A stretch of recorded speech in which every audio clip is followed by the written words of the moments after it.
نبی اکرم شفیع اعظم دکھے دلوں کا بسم اللہ الرحمن الرحیم نحمده ونصلی علی رسولہ الکریم اما بعد۔ آج ہمارے سبق کا عنوان ہے تقلید کیوں اور کیسے، یعنی تقلید کی کیا معنی ہے، تقلید کیوں کی جاتی ہے، کیا وجوہات ہیں، اور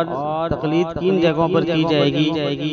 کن کن مواقع پر تقلید کی جاتی ہے، کن مواقع پر نہیں کی جاتی۔ تو سب سے پہلے تو تقلید ہم کرتے ہیں اور ساری دنیا تقلید کرتی ہے۔ حدیث کی معاملات میں حدیث صحیح ہے یا ضعیف ہے، اس معاملے میں ہم تقلید کرتے ہیں۔ ایک ڈاکٹر کے پاس جاتے ہیں تو پہلے ہم چھان پھٹک کرتے ہیں، تجربے سے یا مشاہدے سے، لوگوں کے بیانات سے فلانا ڈاکٹر بہت مشہور ہے، اس کے بعد جاتے ہیں اور اس کے بعد اعتماد کرتے ہیں۔ جب خود ہم دیکھ لیتے ہیں کہ ہاں اللہ تعالیٰ نے ان کے ہاتھ میں شفا رکھی ہے تو اس کے ہر نسخے پر ہم اعتماد۔ تو ائمہ دین، ائمہ مجتہدین کا مطلب یہ ہوتا ہے کہ جن کی ہم تقلید کر رہے ہوتے ہیں، در حقیقت وہ قرآن، سنت، اجماع، قیاس اور دیگر بہت سے فنون شرعیہ پر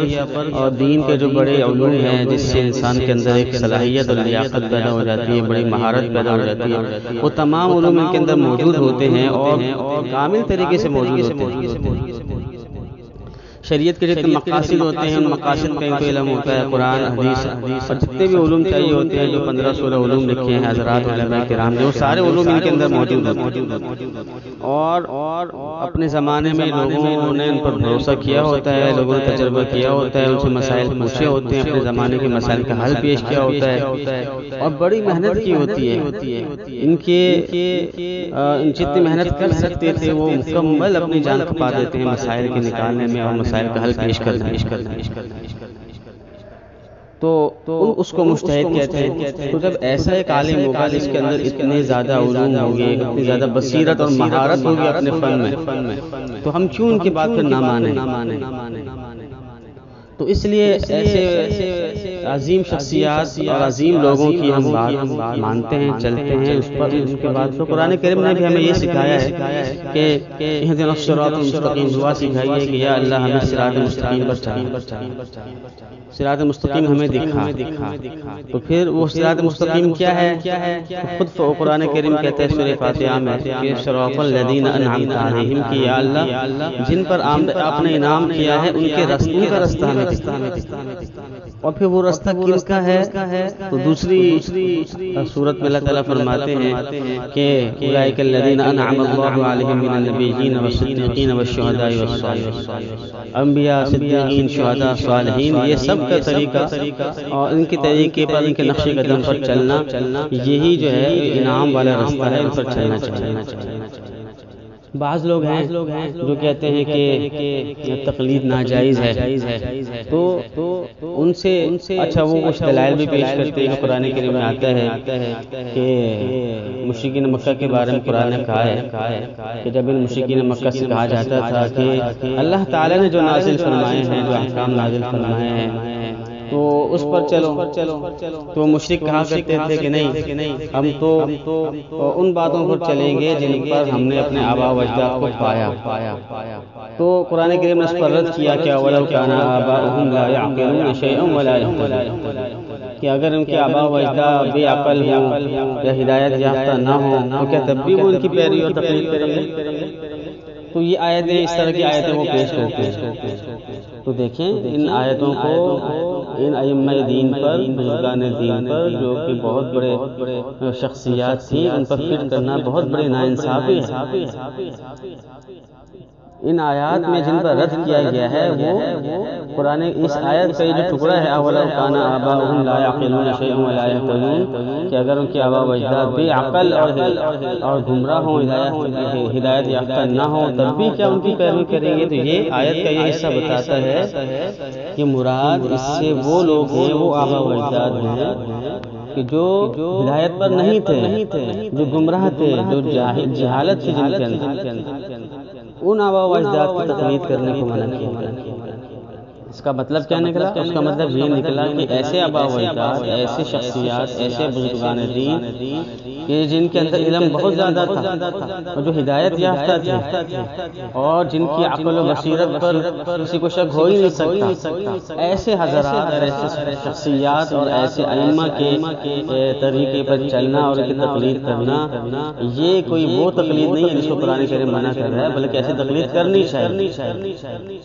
ایسی تقلید کرنی چاہیے۔ تو اس لیے تقلید کرنا جائز ہے قرآن کریم کی ان آیات سے، جس کو ہم نے آپ کے سامنے پیش کیا، اس سے خود یہ بات ثابت ہوتی ہے کہ تقلید کرنی چاہیے۔ اسی طریقے سے ہمارے کچھ دوست ہیں، وہ تقلید کی مذمت میں آیت پڑھتے ہیں، اتخذوا احبارهم ورهبانهم اربابا من دون اللہ، کہ یہود و نصارہ نے اپنے علماء مشائخ کو اللہ تعالیٰ کو چھوڑ کے رب بنا رکھا ہے۔ وہ اس آیت کو پیش کرتے ہیں کہتے ہیں کہ دیکھیں اس آیت میں کیا کہا گیا کہ علماء مشائخ کی بات کو ماننا، ان پر چلنا، یہ شرک ہے۔ تو دیکھیے قرآن و سنت کی تفسیر 1400 سال سے اور خیر القرون میں جو صحابہ تابعین تبع تابعین کے زمانے سے چلی آ رہی ہے، اس تفسیر کے مطابق ہم نے اس آیت کو سمجھنا ہوگا، اپنی طرف سے کوئی معنی بیان کرنا درست نہیں۔ اس آیت کے معنی ہیں وہ یہ ہیں کہ یہود و نصارہ کیا کرتے تھے کہ ایک طرف توریت اور انجیل کے صاف صریح حکم موجود ہیں، مثال کے طور پر یہ حکم موجود ہے کہ سود حرام یا رشوت حرام ہے یا تحریف حرام ہے یا جو ہے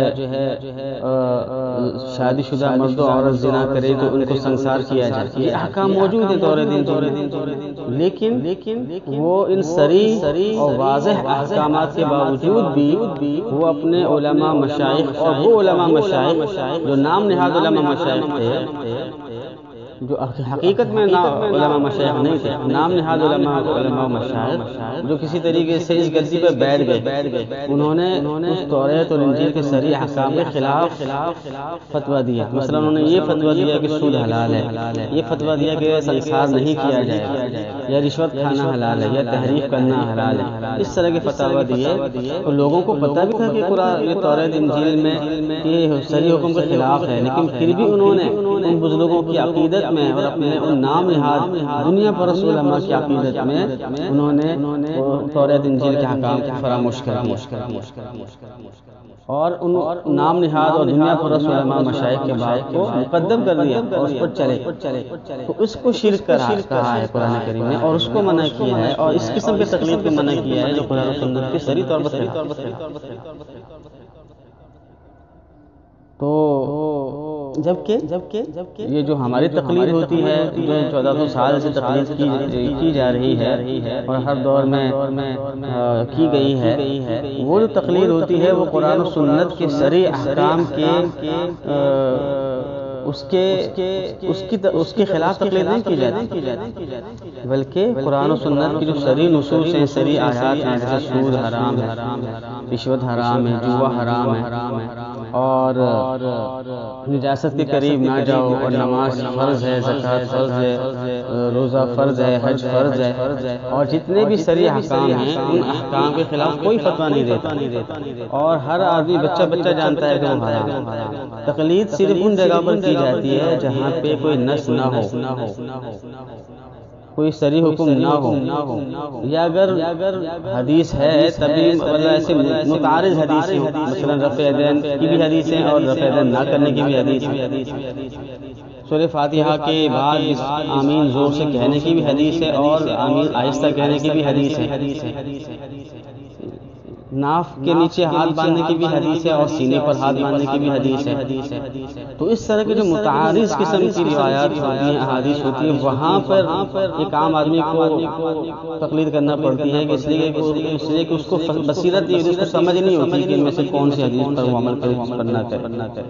یا جہاں پہ سرے سے نصوص ہے ہی نہیں، سارے کے سارے مسائل وہ ہیں جو علت سے اور قیاس سے ثابت کرنے پڑتے ہیں۔ قرآن و سنت میں ایک علت ہوتی ہے، اس علت مثال کے طور پر قرآن کریم نے تو شراب کو حرام کرا دیا، خمر کو حرام کرا دیا، لیکن خمر جو اس زمانے میں ہوتی تھی وہ کھجور کی، انگور کی ہوتی تھی، لیکن آج کل تو چمڑے کی بھی شراب ہے اور اس کا گندم کی بھی، جو کی اور مختلف اشیاء کی شراب ہے، برانڈی ہے، وسکی ہے، مختلف قسم کی شرابیں، تو کیا وہ حرام ہے کہ نہیں؟ اس کا حکم قرآن و سنت میں کہاں ہے؟ تو قیاس کرنا اور اسی میں تقلید کی جاتی ہے۔